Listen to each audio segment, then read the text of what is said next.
నమస్తే, welcome to yes news bulletin. లో ముందుగా హెడ్లైన్స్ చూద్దాం.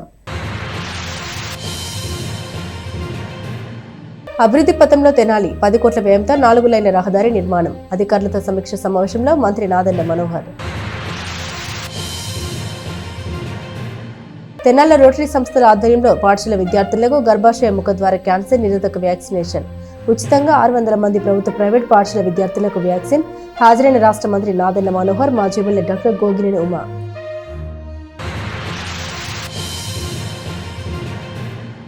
ఆధునిక సాహిత్యం, సామాజిక చైతన్యంపై జేఎంజే మహిళా కాలేజీలో జాతీయ సదస్సు. పాల్గొన్న పలు యూనివర్సిటీల ప్రతినిధులు. ప్రత్యక్షంగా ఆన్లైన్లో 62 పత్ర సమర్పణలు. తెనాలిలో ఘనంగా శ్రీ మార్కండేయ మహర్షి జయంతి. శ్రీ భద్రావతి సమేత శ్రీ భావన ఋషి ఆలయంలో నిర్వహణ. హాజరైన పద్మశాలి సంఘాల సభ్యులు. బీజేపీ నూతన రథసారథిగా నితిన్ నబీన్ నియామకంపై బీజేపీ శ్రేణుల హర్షం. తెనాలిలో స్వీట్లు పంచిన పార్టీ నేతలు. తెనాలి నియోజకవర్గాన్ని అభివృద్ధి పథంలో పయనింపజేస్తామని స్థానిక ఎమ్మెల్యే రాష్ట్ర మంత్రి నాదెండ్ల మనోహర్ అన్నారు. చేపడుతున్న పనుల్ని ఆయన వివరించారు. తెనాలి ఎమ్మెల్యే రాష్ట్ర పౌర సరఫరాల శాఖ మంత్రి నాదెండ్ల మనోహర్ బుధవారం కొత్తపేటలోని మున్సిపల్ బంగ్లాలోని సివిఏపియు కార్యాలయంలో నియోజకవర్గ అభివృద్ధిపై సమీక్ష సమావేశం నిర్వహించారు. నియోజకవర్గానికి చెందిన వివిధ శాఖల అధికారులతో ఆయన మాట్లాడారు. ఈ సందర్భంగా మాట్లాడుతూ గతంలో తాను స్పీకర్గా ఉన్నప్పుడు పెదరావూరు నుండి తెనాలి విఎస్ఆర్ కాలేజీ వరకు 4 లైన్ల రహదారి నిర్మించినట్లు గుర్తు చేశారు. అక్కడి నుండి నందివెలుగు వరకు 4 లైన్ల రహదారి నిర్మించేందుకు 10 కోట్ల నిధులు మంజూరైనట్లు తెలిపారు. త్వరలో పనులు ప్రారంభమయ్యే అవకాశం ఉందన్నారు. నియోజకవర్గ పరిధిలో చేపట్టాల్సిన అభివృద్ధిపై ప్రభుత్వం నియోజకవర్గ విజన్ యాక్షన్ ప్లాన్ రూపొందించినట్టు తెలిపారు. ప్రభుత్వం అందించే సంక్షేమ పథకాలు అందరికీ చేరేలా తెనాలి సబ్ కలెక్టర్ పర్యవేక్షణలో ఆ యూనిట్ పనిచేస్తుందన్నారు. అలాగే తెనాలి నియోజకవర్గ పరిధిలోని రోడ్లు, డొంకల నిర్మాణం, మరమ్మతుల కోసం 86 కోట్ల నిధులు మంజూరైనట్టు తెలిపారు. ప్రభుత్వం ఈ ఏడాది విద్యా వైద్యానికి అధిక ప్రాధాన్యత ఇవ్వనున్నట్టు తెలిపారు. ఇందులో భాగంగా నూతనంగా ఆయుష్ హాస్పిటల్ నిర్మించినట్లు తెలిపారు. ముఖ్యంగా పేదరిక నిర్మూలన, దీంతో పాటు ఒక నియోజకవర్గానికి సంబంధించిన అభివృద్ధి ప్రణాళిక, వీటితో పాటు ప్రభుత్వం చేపట్టిన అనేక సంక్షేమ కార్యక్రమాలు ఏ విధంగా అమలు అవుతున్నాయో, లబ్ధిదారులకి సరైన సమయానికి సరైన రీతిలో అందుతున్నాయో లేదో అని దానిపైన కూడా అవగాహన చేసుకునే విధంగా ఈ కార్యాలయాన్ని ఏర్పాటు చేశారు. మనస్ఫూర్తిగా రాష్ట్ర ప్రభుత్వానికి, గౌరవ ముఖ్యమంత్రి గారికి ధన్యవాదాలు. ఈ కార్యాలయం ద్వారా తెనాలి నియోజకవర్గ ప్రజలకి 100% ఇంకా పారదర్శకంగా మేము చేసే ప్రతి కార్యక్రమం ప్రతి ఒక్కరికి మంచి జరగాలని ఒక తపనతోటి పనిచేసే ఒక సిబ్బంది టీం ఏవైతే ఉన్నారో దాన్ని ఒక స్పెషల్ ఆఫీసర్గా మనం సబ్ కలెక్టర్ గారిని నియమించుకున్నాం.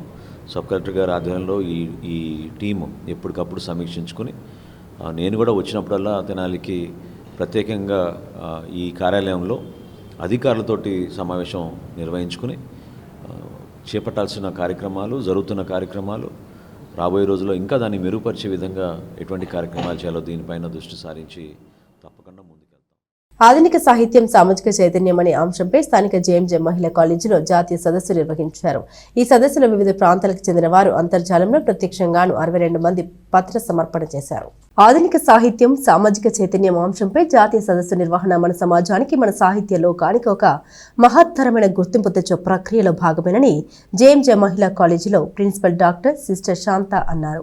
కాలేజీలో బుధవారం ఆధునిక సాహిత్యం, సామాజిక చైతన్యం అనే అంశంపై జరిగిన జాతీయ సదస్సులో ఆమె విశిష్ట అతిథిగా మాట్లాడారు. ఆధునిక తెలుగు సాహిత్యంలో నాటకం, నవల, కథ, కథానిక అనే ప్రక్రియలు కేవలం వినోదం కోసమే కాదని అవి ఈ సమాజాన్ని మెరుగుపరిచే ఒక శక్తివంతమైన సాధనాలుగా తెలిపారు. తెలుగు సమాజంలో ఎందరో మహానుభావులు తమ సాహిత్య ప్రక్రియల ద్వారా స్వాతంత్ర కాంక్షను, సామాజిక సంస్కరణని ప్రజల ముందుంచారని తెలిపారు. సమాజాన్ని పట్టి పల్లారుస్తున్న అనేక సమస్యలకు పరిష్కారాల్ని తమ రచన ద్వారా చూపించారని తెలిపారు. సాహిత్యం, సామాజిక బాధ్యతను విద్యార్థులు అర్థం చేసుకుని సమాజ సేవకు మార్గదర్శకులుగా మారాలని సూచించారు. సదస్సు కన్వీనర్ డాక్టర్ బి మేరీ కుమారి మాట్లాడారు.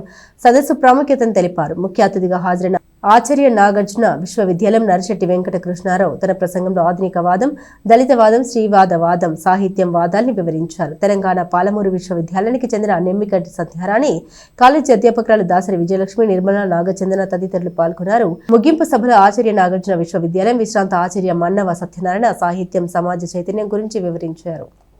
సో ఇది కేవలం ఒక విద్యా సంబంధ కార్యక్రమం మాత్రమే కాదు, ఇది మన సమాజానికి, మన సాహిత్యానికి దిశ చూపించే ఒక ముఖ్యమైన ప్రయత్నము. సాహిత్యం ఎప్పుడూ సమాజానికి ఒక అర్థంలా పనిచేస్తుంది.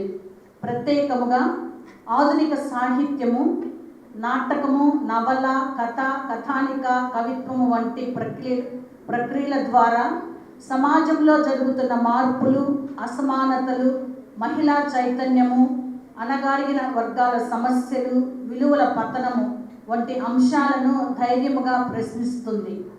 ఈ రచనలు కేవలం వినోదం కోసమే కాకుండా మనిషిని చేసే శక్తిగా, సమాజాన్ని అజ్ఞాన స్థితి నుండి చైతన్యం వరకు నడిపించే సాధనాలుగా నిలిచాయి. సో మనం కృష్ణారావు గారి గురించి చాలా విన్నాము, వారి యొక్క ప్రొఫైల్.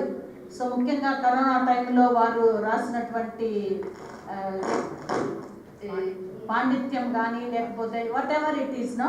సో ఇవన్నీ కూడా మనకు ఒక స్ఫూర్తిగా, స్పెషల్గా మీకు యువతకి ఒక స్ఫూర్తిగా నిలిచిపోతాయి అనేది దానిలో అది చెప్పడంలో ఎటువంటి సందిగ్ధత లేదనమాట. సో డెఫినెట్గా ఇవన్నీ మనకి ఏదో ఒక తరం, ఎందుకంటే ఇప్పుడు తెలుగు భాష అనేది చాలా తగ్గిపోతూ ఉంది. కానీ ఆధునిక సాహిత్యం దీని కాన్సెప్టే హితం కాదు. హితం కాకపోతే ఏం కోరుకుంటున్న సాహిత్యం? ఈ బేసిక్ కాన్సెప్ట్ పట్టుకుంటే మనం ఆధునిక సాహిత్యాన్ని అద్భుతంగా అర్థం చేసుకోవచ్చు. ఆధునిక సాహిత్యం యొక్క ప్రధాన లక్ష్యం చైతన్యం. గుర్తుపెట్టుకోండి, ప్రాచీన సాహిత్యం లక్ష్యం హితమైతే ఆధునిక సాహిత్యం యొక్క లక్ష్యం చైతన్యం. హితము చైతన్యం చాలా దూరం. హితంలో చైతన్యం ఉంటుందా, చైతన్యంలో హితం ఉంటుందా, చాలా పెద్ద చర్చ. అది ఇక్కడ అక్కర్లేదు. ప్రాచీన సాహిత్యం మేలు కోరింది, ఆధునిక సాహిత్యం చైతన్యం కోరుకుంది. ఆ చైతన్యం ఎన్ని కోరుకుందంటే మీ అందరికీ బాగా గుర్తుండేటటువంటి ఒక సందర్భం. ఎర్ర సైన్యం సినిమా ఎంతమంది చూశారు? నాకు గుర్తులేదు. దానిలో ఒక చిన్న నారాయణమూర్తి గారు కదా, 2 లైనే చెప్తాడు, మిగతా పాట మనకు అవసరం లేదు. ఏమున్నదక్కో ఏమున్నదక్క పాడుతుంది కదా, లోపల కాదు లేదమ్మా. ఏమున్నదక్క, ఏడ నుండి చూసినాడు, బుగత కన్ను వేసినాడు. ఆ పరంపర అనే మా శ్రీనివాస్ గారు. ఇది ఒక చైతన్యం కలిగించడానికి అని మమ్మల్ని విప్లవాల మధ్య అలవాటు కాదమ్మా సందర్భం. ఈ పరంపర చూస్తే మనకు కావాల్సింది ఆధునిక సాహిత్యం భిన్న కోణాలకు మంది బహుముఖీనమైన స్పర్శ కలిగినది. దీన్ని మొట్టమొదటిగా అందిపుచ్చుకున్నవాడు ఆంధ్రదేశంలో. రైల్వే, బ్యాంకింగ్ ఉద్యోగాల్లో ఎందరో విద్యార్థులకు ఉద్యోగాలు సాధించేందుకు తోడ్పడిన సిద్ధార్థ కోచింగ్ సెంటర్ ఆన్లైన్ కోర్సును ప్రవేశపెట్టడం విశేషం. ఆఫ్లైన్ బోధనతో పాటు ఇకపై ఆన్లైన్ కోర్సుల్లోనూ విద్యార్థులు శిక్షణ తీసుకునేలా ఈ ఏర్పాటు చేశారు. పట్టణ ప్రకాశం రోడ్లోని సిద్ధార్థ కోచింగ్ సెంటర్లో బుధవారం ఆన్లైన్ కోర్సును సంస్థ డైరెక్టర్ పిల్లి విజయభాస్కర్ ప్రారంభించారు. పోటీ పరీక్షల కోచింగ్లో 45 సంవత్సరాల అనుభవజ్ఞుడైన విజయభాస్కర్ గత 35 ఏళ్లుగా తెనాల్లో ఈ కోచింగ్ సెంటర్ ద్వారా వేలాది మంది విద్యార్థుల్ని రైల్వే ఇతర ప్రభుత్వ సంస్థల్లో ఉద్యోగాలు పొందేలా చేశారు. ఈ క్రమంలో నూతనంగా ప్రారంభించిన ఆన్లైన్ కోర్సును విద్యార్థులకు సులభంగా అర్థమయ్యేలా తన అనుభవాన్ని జోడించి రూపొందించినట్లు విజయభాస్కర్ తెలిపారు. కోర్సు నేర్చుకోవడానికి సిద్ధార్థ కోచింగ్ సెంటర్ అనే పేరుతో యాప్ ఆవిష్కరించామని తెలిపారు. లేకుంటే సిద్ధార్థ కోచింగ్ సెంటర్ తెనాలి అనే వెబ్సైట్ నుండి కూడా ఈ కోర్సును నేర్చుకోవచ్చని వివరించారు. ఆన్లైన్తో పాటు ఆఫ్లైన్లోనూ శిక్షణ ఉంటుందని వివరించారు. రకాలైనటువంటి డిపార్ట్మెంట్స్ అంటే రైల్వే కానీ, ఎస్ఎస్సి కానీ, మిగిలిన గవర్నమెంట్ ఆర్గనైజేషన్స్లో 4000 మంది పైగా విద్యార్థులు ఉద్యోగాలు పొందారు. అయితే అందరికీ కోచింగ్ సెంటర్కి వచ్చి కోచింగ్ తీసుకునేటువంటి వాళ్ళకే కుదరట్లేదు కోచింగ్ తీసుకుని ఉద్యోగాలు పొందాలి. సో వాళ్ళ అవసరాలను దృష్టిలో పెట్టుకొని మనం ఏం చేస్తున్నామంటే ఈరోజు ఆన్లైన్ క్లాసులు ప్రారంభిస్తున్నాం. అంతేకాకుండా చాలా దూర ప్రాంతాల నుంచి ఇక్కడికి వచ్చి కొంత ఖర్చు పెట్టుకొని కోచింగ్ తీసుకొని ఉద్యోగం పొందడం అనేది అందరికీ సాధ్యపడదు. వాళ్ళని కూడా దృష్టిలో పెట్టుకొని మనం ఈ ఆన్లైన్ క్లాసులు ప్రారంభిస్తున్నాం. అంతేకాకుండా ప్రైవేట్ సంస్థల్లో ఉద్యోగాలు చేసేవాళ్ళు కూడా వాళ్ళు కూడా రోజు క్లాసులకు వచ్చి విని ఉద్యోగాలు పొందాలంటే వాళ్ళకి సాధ్యమయ్యే పని కాదు. వాళ్ళని కూడా మనం దృష్టిలో పెట్టుకున్నాం. అంతేకాకుండా కొంతమంది ఈ కోచింగ్ సెంటర్కి సంబంధించిన ఫీజును భరించేటువంటి ఆర్థిక వనరులు వాళ్ళకు ఉండకపోవచ్చు. అలాంటి వాళ్ళకు కూడా వాళ్ళకి తక్కువ ఫీజులోనే వాళ్ళకి ఆన్లైన్ క్లాసులు పొంది ఉద్యోగం పొందేటువంటి అవకాశాన్ని వాళ్ళకి కలుగు చేయడం కోసం మనం ఈ ఆన్లైన్ క్లాసులు అనేవి ప్రారంభిస్తున్నాం.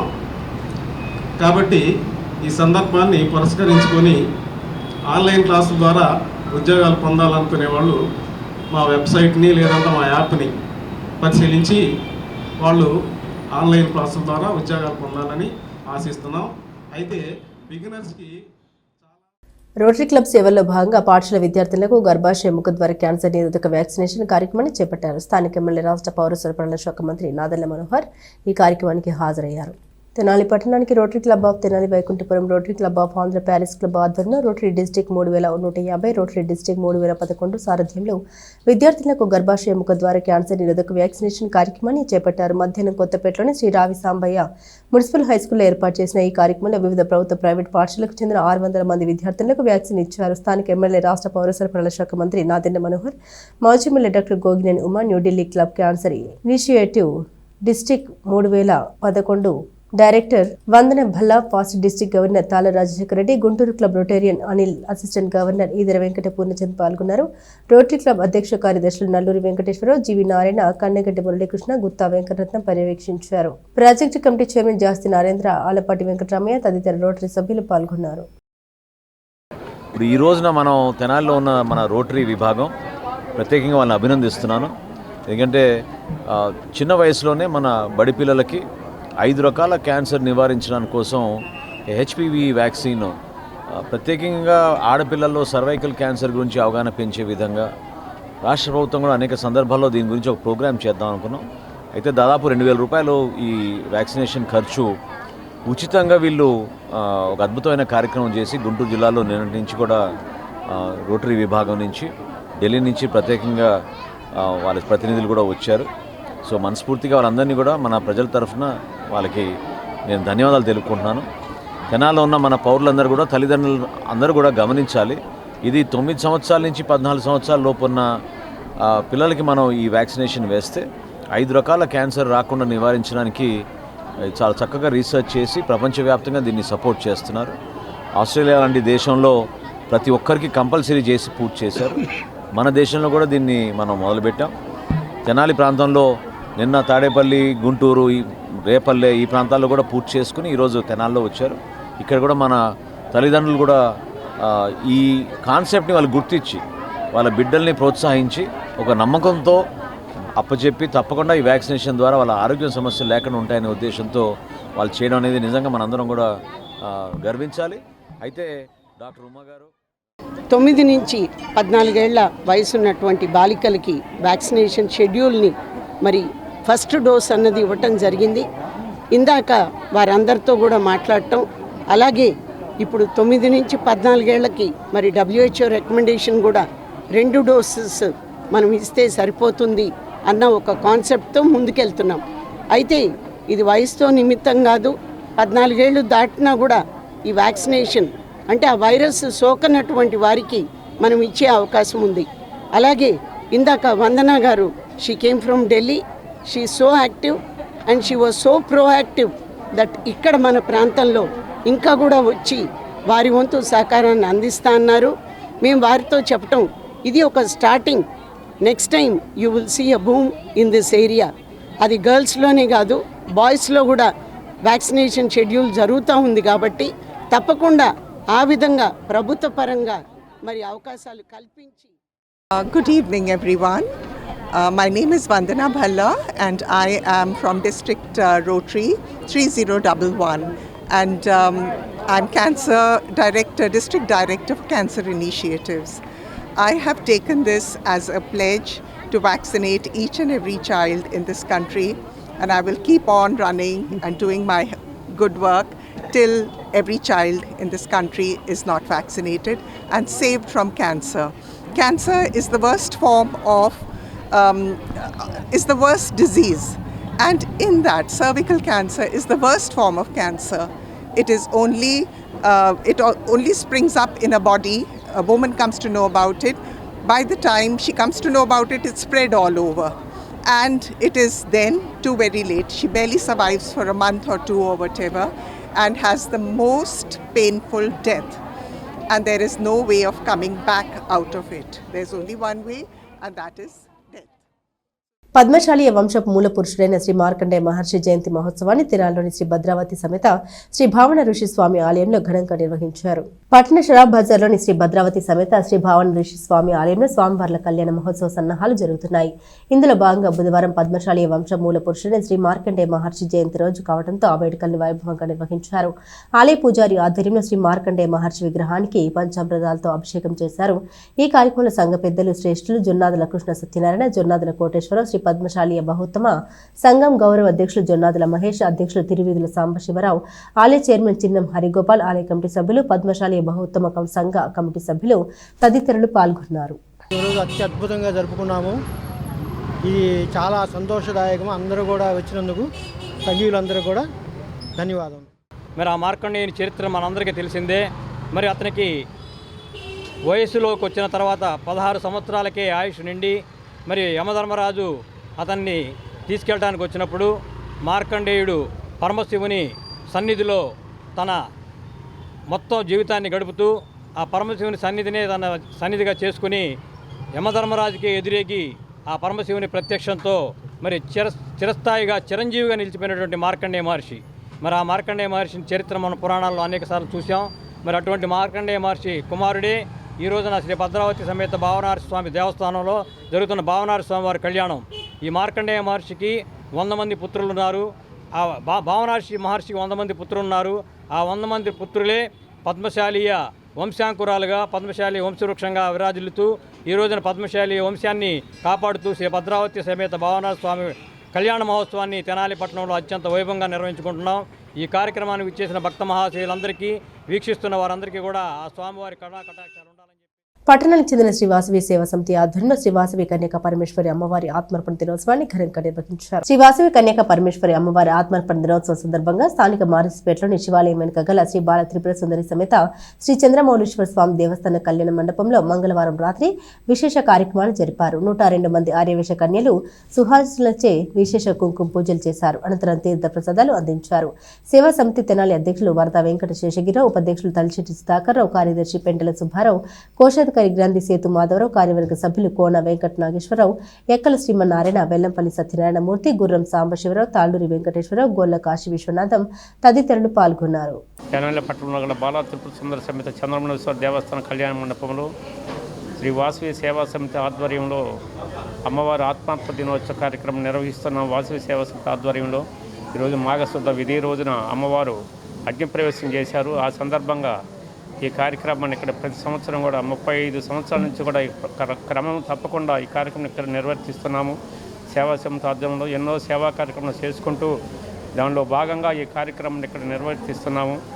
అట్లానే వాసవి సేవా సమితి ఆధ్వర్యంలో రేపు ఫిబ్రవరి 5వ తారీఖు నుంచి కొత్త బ్యాచ్ని కుట్టు శిక్షణా కేంద్రం ఎంబ్రాయిడరీలో కొత్త బ్యాచ్ని తీసుకుంటున్నాము.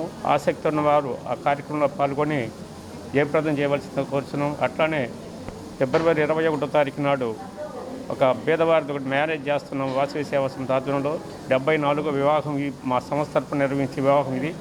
ఈ కార్యక్రమం అంతా తెలియజేస్తూ మాకు అవకాశం ఇచ్చి అందరికీ కూడా హృదయపూర్వక ధన్యవాదాలు తెలియజేస్తూ వాసవి సేవా సమితి తెనాలి వార్షికంగా దాదాపు 35 సంవత్సరాల పైనుంచి శ్రీ వాసవి కన్యాపేశ్వర అమ్మవారి ఆత్మార్పణ దినోత్సవ కార్యక్రమం మన మారిసిపేటలోని శివాలయం ప్రాంగణంలో గల బాలా త్రిపుర సుందరి చంద్రమౌళి స్వామి వారి కళ్యాణ మండపం నందు ఘనంగా ఏర్పాటు చేయనుంది. అలాగే ఈరోజు కూడా దాదాపు 102, 103 మంది ముత్తైదుల చేత కుంకుమార్చన జరుగుతూ ఉంది. అందరూ సకాలంలో వచ్చి ఈ కార్యక్రమం పట్టణ షరాబ్ బజార్లోని శ్రీ భద్రావతి సమేత శ్రీ భావన ఋషి స్వామివార్ల కళ్యాణ మహోత్సవానికి సన్నాహాలు జరుగుతున్నాయి. స్వామివారి పెండ్లి కుమారుని చేసే కార్యక్రమాన్ని వైభవంగా నిర్వహించనున్నారు.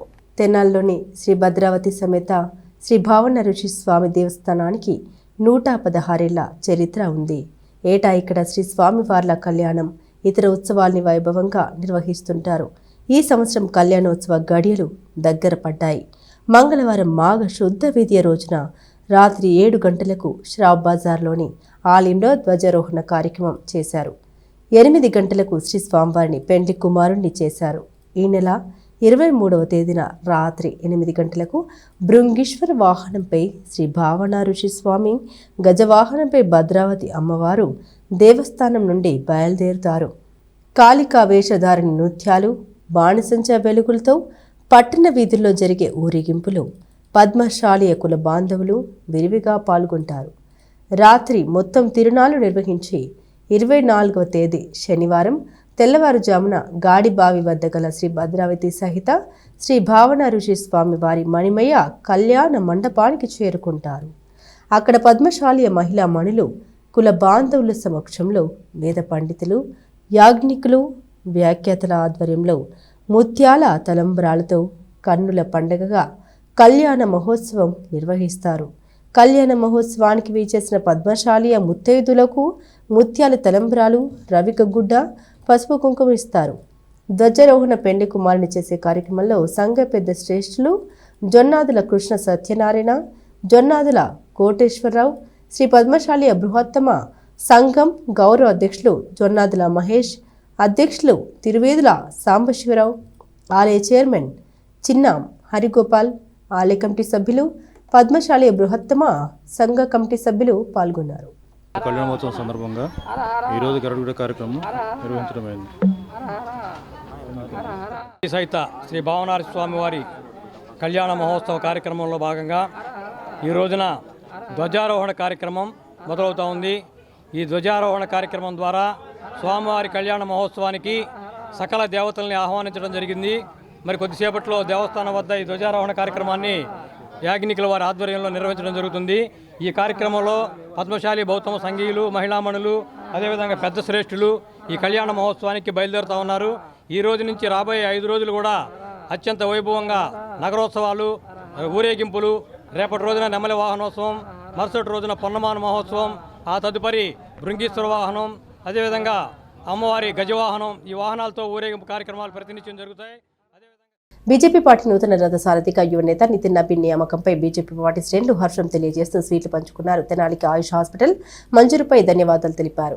స్థానిక మారిస్పేటలోని కళ్యాణ మండపంలో బీజేపీ నాయకులు, కార్యకర్తలు బుధవారం సాయంత్రం సంబరాలు చేసుకున్నారు. ఆ పార్టీ నూతన రథసారథిగా నితిన్ నబీన్ నియామకంపై అంతా సంతోషం వ్యక్తం చేశారు. స్వీట్లు పంపిణీ చేశారు. విలేకరుల సమావేశంలో తమ ఆనందాన్ని వ్యక్తపరిచారు. ముఖ్యంగా కేంద్ర ప్రభుత్వం తెనాలి పట్టణానికి ఆయుష్ హాస్పిటల్ను మంజూరు చేసిన ప్రధానమంత్రి నరేంద్ర మోదీ, రాష్ట్ర ముఖ్యమంత్రి చంద్రబాబు నాయుడు, ఆరోగ్య శాఖ మంత్రి వర్యులు సత్యకుమార్ యాదవ్కు మరీ ముఖ్యంగా ఆయుష్ హాస్పిటల్ను తెనాలికి తీసుకురావడంలో ఎన్నలేని కృషి చేసిన మంత్రివర్యులు నాదెండ్ల మనోహర్కు ప్రత్యేక ధన్యవాదాలు తెలిపారు. తెనాలి అభివృద్ధికి సంబంధించి కూటమి నాయకులకు, తెనాలి అసెంబ్లీ నియోజకవర్గ ప్రజానికానికి బీజేపీ కృతజ్ఞతలు తెలియజేశారు. ఈ కార్యక్రమంలో బీజేపీ జిల్లా ఉపాధ్యక్షులు కటారి వాసుదేవనాయుడు, టి రఘు, గుండపనేని పూర్ణచంద్రరావు, డి హనుమంతరావు గారు, డి జార్జ్, ఎం వీరయ్య, కడియాల అనిల్, మండల అధ్యక్షులు కడియాల నందకిషోర్, జి దేవరాజు పాల్గొన్నారు. భారత చరిత్రలో మొట్టమొదటిసారిగా అతి తక్కువ వయసులో 45 సంవత్సరాలకు భారతీయ జనతా పార్టీ అధ్యక్షులుగా ఎన్నికైనటువంటి నితిన్ నబీన్ గారికి మా తెనాలి తరపున ధన్యవాదాలు తెలుపుతున్నాము. మనకి ఇక్కడ తెనాలిలో చూసుకుంటే మన మంచి అవగాహన కలిగినటువంటి మన పౌరశాఖ మార్తులైనటువంటి మన నాదెండ్ల మనోహర్ గారు ఈరోజు మనకి తెనాల్లో అనేక స్కీములు తీసుకొచ్చి అనేక రోడ్లు కానీ స్కీములు కానీ మంచి అవగాహన కలిగినటువంటి మినిస్టర్ రావడం మనకు చాలా అదృష్టం. ఇప్పటికే చాలా మిగతా అసెంబ్లీలో పోల్చుకుంటే మన అసెంబ్లీకి చాలా నిధులు వచ్చినాయి, రావడానికి కూడా ఇంకా చాలా అవకాశాలు ఉన్నాయి. ఇదివరకు ఎవరన్నా చూసేవాళ్ళు తెనాలంటే ఈరోజు మన మనోహర్ గారు అనే స్థితికి మంచి డెవలప్ చేసుకున్నారు. ప్యాంట్లు చెప్పులు తడిచిపోయేది, నడువులోకి నీళ్లు ఉండేది వర్షం వస్తే. ఇప్పుడు ఒక చుక్క నీళ్లు లేకుండా ముందుగానే కాలువలు తీసి శుభ్రం చేసి ముందుకు జాగ్రత్త చేయడానికి విజన్ కలిగినటువంటి మన మినిస్టర్ గారు రావడం మన తెనాలికి మంచి అదృష్టం. అదేవిధంగా మన తెనాల్లో ఎమ్మెల్సీ గారు కానీ మన చంద్రశేఖర్ గారు, కేంద్ర మినిస్టర్ గారు అయినటువంటి చంద్రశేఖర్ గారు, పెమసాని చంద్రశేఖర్ గారు, వీళ్ళు మన మనోహర్ గారు మంచి డెవలప్ చేస్తుండటం మన తెనాలికి అదృష్టంగా భావించుకుంటూ ఫ్యూచర్లో మన తెనాలి 15 సంవత్సరాలలో ఎక్కడా లేనటువంటి ఆంధ్ర మంచి డెవలప్ అవుతుంది. ఆంధ్రాలో తెనాలి ప్రత్యేకంగా మంచి విజన్ కలిగినటువంటి అసెంబ్లీగా తయారవుతుందని నాకు ఈ అవకాశం ఇచ్చినటువంటి మండల ప్రెసిడెంట్లకు పెద్దలకు.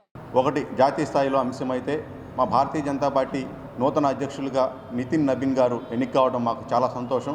45 సంవత్సరాల మా వయసు కలిగిన వ్యక్తి జాతీయ స్థాయిలో అధ్యక్షుడిగా రావటం, మాతో పాటు మమ్మల్ని నడిపించే ఒక నూతన రథసారథి మాకు దొరకడం కూడా మాకు చాలా ఉత్సాహాన్ని ఇస్తుంది.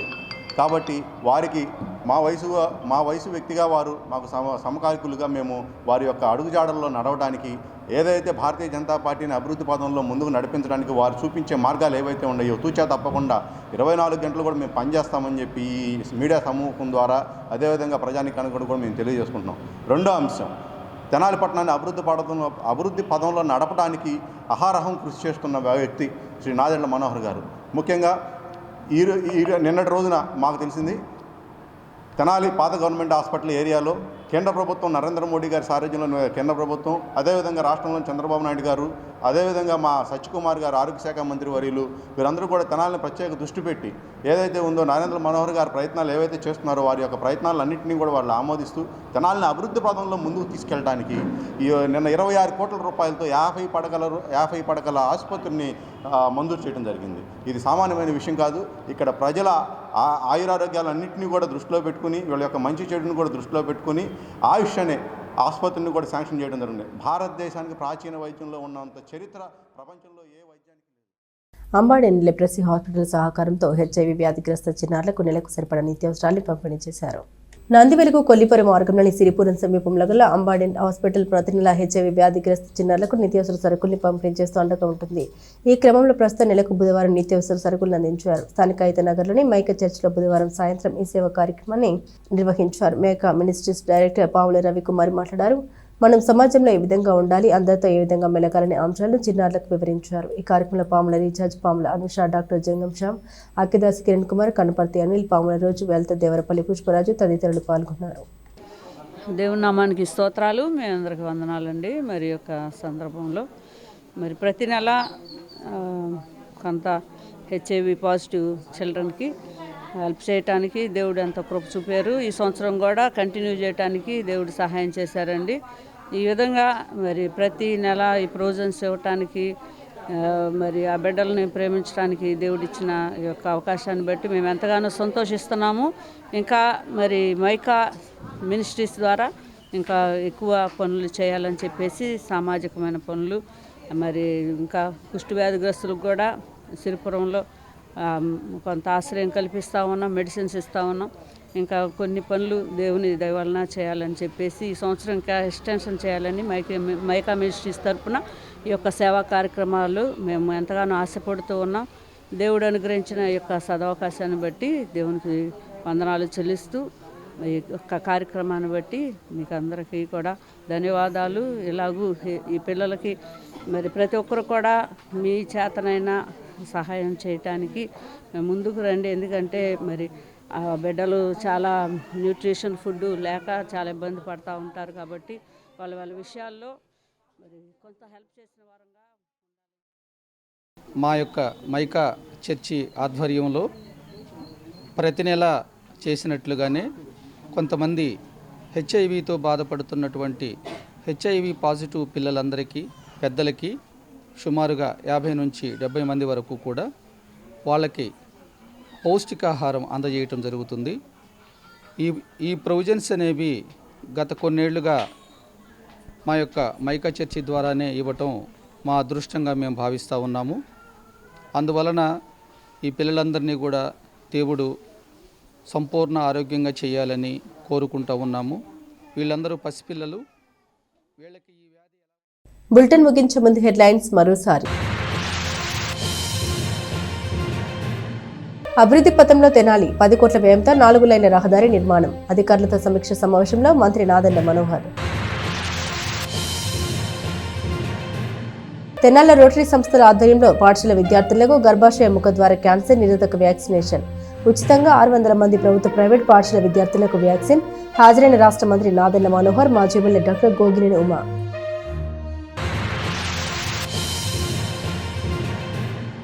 ఆధునిక సాహిత్యం సామాజిక చైతన్యంపై జేఎంజే మహిళా కాలేజీలో జాతీయ సదస్సు. పాల్గొన్న పలు యూనివర్సిటీల ప్రతినిధులు. ప్రత్యక్షంగా ఆన్లైన్లో 62 పత్ర సమర్పణలు. తెనాలిలో ఘనంగా శ్రీ మార్కండేయ మహర్షి జయంతి. శ్రీ భద్రావతి సమేత శ్రీ భావన ఋషి ఆలయంలో నిర్వహణ. హాజరైన పద్మశాలి సంఘాల సభ్యులు. బీజేపీ నూతన రథసారథిగా నితిన్ నబీన్ నియామకంపై బీజేపీ శ్రేణుల హర్షం. తెనాలిలో స్వీట్లు పంచిన పార్టీ నేతలు. ఇవి బులెటిన్ అప్డేట్స్. మరిన్ని అప్డేట్స్ కోసం చూస్తూనే ఉండండి ఎస్ న్యూస్.